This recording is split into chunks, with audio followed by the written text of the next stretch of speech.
Hi, it's Tuesday the 30th of October. I'm Olivia here for Mobuzz, and today we're talking YouTube, seeing the sights in New York without actually going there, and how technology is making our private lives a little less private.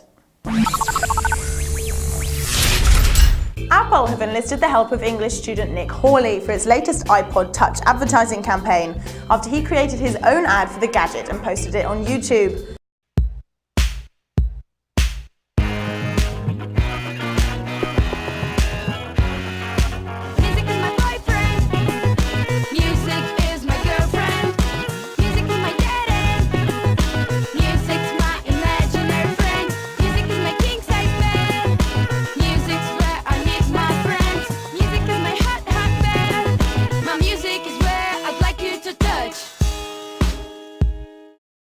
The ad caught the eye of the guys at Apple, who then flew Hawley out to LA to work with their advertising firm and help create the finished campaign, using his ad as inspiration.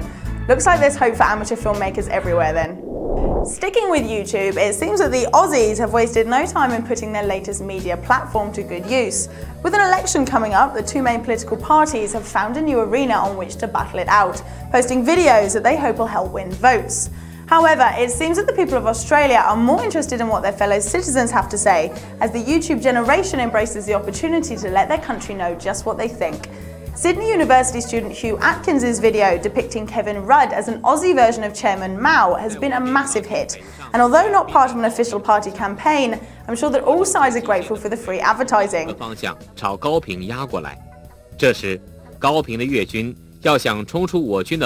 The internet and YouTube have changed the way in which election campaigns function. Instead of forking out millions for expensive adverts, opposing parties now rely on word of mouth and the ability of sites like YouTube spreading their message for free. Everyone's a winner.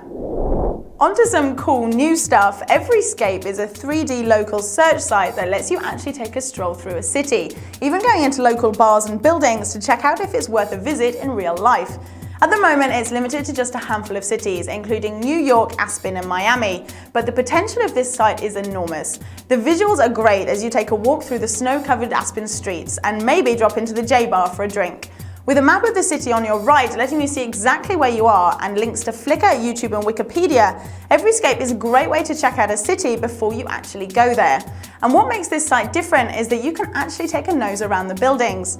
EveryScape is cutting deals with businesses to create virtual tours inside the buildings. Much more effective than just showing ads on the map, don't you reckon? Issues of privacy are constantly popping up as new technology steams ahead, offering us easier lives and cooler gadgets, but often at a price. The latest news from the Times Online is that a number of mobile companies in the UK are planning to monitor text messages and voice calls in order to pass the info on to advertisers. Motorola, one of the companies considering the move, have said that although it would originally target ads based on text messages, moving on to monitoring calls would probably be the next step. This isn't completely unexpected though. A UK company called Blick offers its customers free airtime minutes if they agree to receive ads on their mobile. As it stands, the Data Protection Act restricts the use of personal data by mobile companies. But looking at how fast it's all developing, it's hard for the law to keep up with the technology. This news got us talking in the Mobuzz office, and we reckon that it's probably just the tip of the iceberg. The way things are going, we're all just going to have to get used to the loss of our personal privacy if we want to own the newest and coolest gadgets. With Sony and Panasonic's new face recognition cameras and Facebook's photo tag application on the BlackBerry, surely it won't be long before all these technologies come together into one giant superphone. Imagine having a mobile that could take photos of your mates, tag them and send them to your Facebook account automatically. Or being out on a Saturday night and being sent a message advertising the latest club around the corner, and thanks to GPS, you know it's a club at which your best mate is at right now, taking photos of people that you know too. There seems to be two ways of looking at this, either with apprehension or with enthusiasm. The Times Online reckons that with all new developments, people go through a process of what's been called S.A.R.A. This is initially shock, followed by anxiety, rejection, and eventually acceptance of the new technology or cultural development. So we can either resist the way things are going until we're eventually forced to accept it, or just look forward to it with enthusiasm. And the potential is most definitely there.